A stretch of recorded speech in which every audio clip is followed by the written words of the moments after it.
Hello guys, welcome to Sumanth talks. అయితే అప్పుడెప్పుడో unstoppable start అయిన ఆ సీజన్ నుంచి కూడా ప్రతిసారి అంటే ఏదో ఒక ఎపిసోడ్లో చరణ్ గారు వస్తారు, లేకపోతే వీళ్ళిద్దరూ కలుస్తారు అని చెప్పి చాలాసార్లు అయితే అనుకున్నారనమాట. బట్ అది జరగలేదు.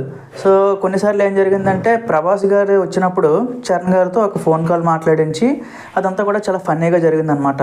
బట్ ఇప్పుడు గేమ్ చేంజర్ రిలీజ్ అవుతున్న సందర్భంగా ఇప్పుడు ఎక్స్క్లూజివ్గా అన్స్టాపబుల్ షోలో మనకి చరణ్ గారు రాబోతున్నారనమాట. బాలయ్య గారు అయితే ఇన్వైట్ చేయడం జరిగింది. సంవత్సరాల క్రితం కొన్ని గొడవలు కూడా జరిగాయని మనందరికీ తెలుసు. చాలా రూమర్స్ ఉన్నాయి. అలాగే బాలకృష్ణ గారు స్టేజ్ మీద వార్నింగ్ ఇచ్చిన రోజులు కూడా ఉన్నాయి. అలాగే సో కొన్ని అప్పుడైతే డిస్టర్బెన్సెస్ అయితే అయ్యాయి అనమాట. సో ఈ ఎపిసోడ్ అయితే నిజంగా చాలా ఇంట్రెస్టింగ్గా ఉండబోతుంది. ఎందుకంటే ఇప్పుడు అగైన్ ఒక స్టార్ హీరో, అలాగే బాలకృష్ణ గారు అంటే ఒక అగ్రెసివ్గా ఉంటారు, అలాగే కొంచెం ఈక్వల్గా ఉంటుంది అనమాట.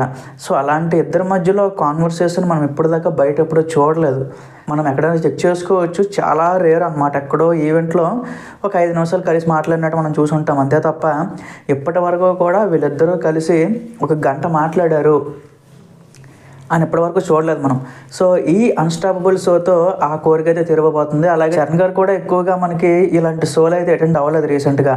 సో అగైన్ సో చరణ్ గారితో ఒక మంచి ఫన్ జనరేట్ చేయాలంటే బాలయ్య గారే కరెక్ట్ అనమాట. సో ఇద్దరికి మంచిగా జోక్స్ కానీ అలాగే కామెడీ కానీ అంతా కూడా పర్ఫెక్ట్గా సెట్ అవుతుంది అని చెప్పి సోర్సెస్ ఉన్నాయి. అలాగే దీనికి ఎవరైతే మనకి అన్స్టాపబుల్ ఎవరైతే డైరెక్ట్ చేస్తున్నారో, సో డైరెక్ట్ చేయడం అంటే ఎలాంటి టాపిక్స్ మాట్లాడాలి అని చెప్పి ముందుగానే ఒక ఇన్ఫర్మేషన్ అయితే ఇస్తారనమాట. సో అలాంటి ఇన్ఫర్మేషన్లో మనకి బయటకు వచ్చే న్యూస్ ఏంటి అంటే, ఇప్పుడు చరణ్ గారు ఫ్లాప్ మూవీస్ ఉన్నాయి కదా, సో జంజీరు, అలాగే కొన్ని ఉన్నాయి వినయ విజయ రామ. సో ఇలాంటి ఫ్లాప్ మూవీస్ని ఆయన ఎలా అధిగమించాడు, సో వాటిని ఎలా యాక్సెప్ట్ చేశాడు.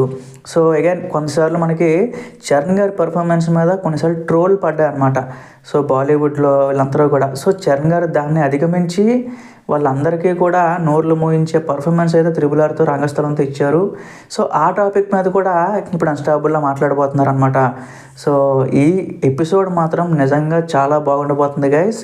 ఇది టెలికాస్ట్ అయ్యేది మాత్రం నెక్స్ట్ వీక్ టెలికాస్ట్ అవుతుంది అనమాట. సో అప్పటి వరకు మీరు వెయిట్ చేసి చూడాల్సిందే. సో ఈ షో గురించి మీ ఎక్స్పెక్టేషన్ ఏంటో కింద కామెంట్ చేయండి. Thank you.